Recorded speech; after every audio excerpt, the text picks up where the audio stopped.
do something along the lines of, we're really, a lot of young people feel really bereft of elders in their lives, and if you could speak to that. Okay. So one of the things I've observed, and one of the things I want to offer, is that I did have a career. As a guidance counselor, I have a master's degree in educational counseling. I was an associate professor. I worked for 14 years in the secondary school systems. And what I realized as a bloodline shaman is that I was already shamanizing. And I didn't realize I was shamanizing. I thought all guidance counselors did what I did. And so what I wondered was, how was it that young people kept coming to me for certain issues? And then when I left education, my mentor said, study healing. Understand what chakras are about. Understand the colors, the codes, the genetics, and how we're linked inexorably to our ancestors. And really appreciate that what a child brings into my office is a lineage of motherline and fatherline, and hopefully a connection to their own inner healer, their own inner physician. And so after I left education and grounded myself in a healing house with my second husband for 7 years, where we did nothing but practice all of this, it was, as the kids say, downloaded. I accessed it from the higher realms because we were on an acre of property with a lake at the backyard in a protected village of 456 acres. So because we were open to the wilderness, the ancestors accessed me. And because I carry the bloodline echo or the genetic predisposition to it, I was given the ceremonies simply because I put myself in the architecture of a sweat lodge, the architecture of a teepee, the architecture of a circle around a fire. And then I started remembering. And so my codes were completely opened up to the light. I became enlightened when I went down to the Yucatan and realized myself with the Mayan codes of light. I realized myself with the Altai codes of light and the chronicles of Siberia. And I realized myself by consistently coming back to ceremony. And so what I saw was kids were missing all of that.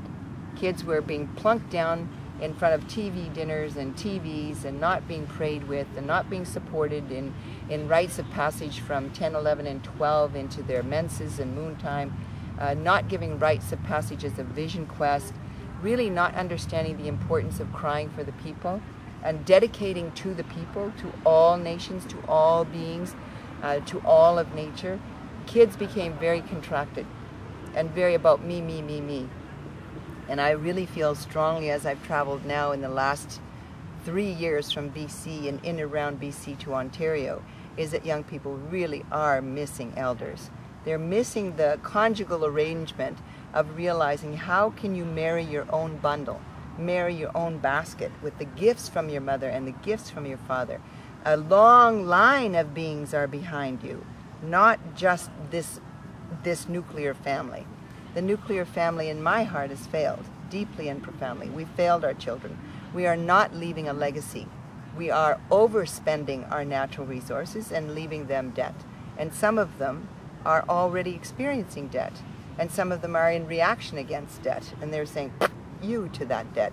So they're charging up all kinds of credit cards and living on debt and living on lines of credit and not accepting responsibility. Ultimately, they think that everything's going to collapse, which I really feel it will, and all of the debt is going to be written off. But that does not mean that those children were trained to be responsible or accountable. And so our training as elders to recover the genius of young people is to recreate council, recreate family within village, recreate the sacred fire where everybody gathers around the fire, recreate responsibility for chopping wood, carrying water, for the sweat, for the village, for the fire. Recreate ancestral seeds, renutrify the soil, grow gardens again that can feed the village with the local shaman. I'm here. I'm totally willing to be that. The local medicine person, the local medicine way to really give young people the way. That is the antithesis of urbanization, commercialization, and the despotism that we're experiencing right now in politics. And we have to provide leadership, but it has to be the old way. It has to be the way of the dream. It has to be the way of this old ancestral tradition where there's elders, where there's young people, where there's training programs, and where they are realizing that this blue spruce is their responsibility. So I bequeath you young people the blue spruce. Take good care of it. A lot of young people wouldn't know where to begin with that. They wouldn't know what to do with that. And so our journey is to help us become one with again. And that's what we're giving young people. And I guarantee you that we are the turning point. As elders and young people coming together, we are the ones who are the difference. We are the ones, and we have an insatiable appetite and a huge passion to do the work. It is really an amazing time to be alive and to feel so gratefully empowered by our elders and to walk in these moccasins so that we can empower you too and keep on going. So that's it. Thank you for showing up at Council. May you remember who you are. I love you deeply. The thunderbird and the rattle has made its sound. Be well.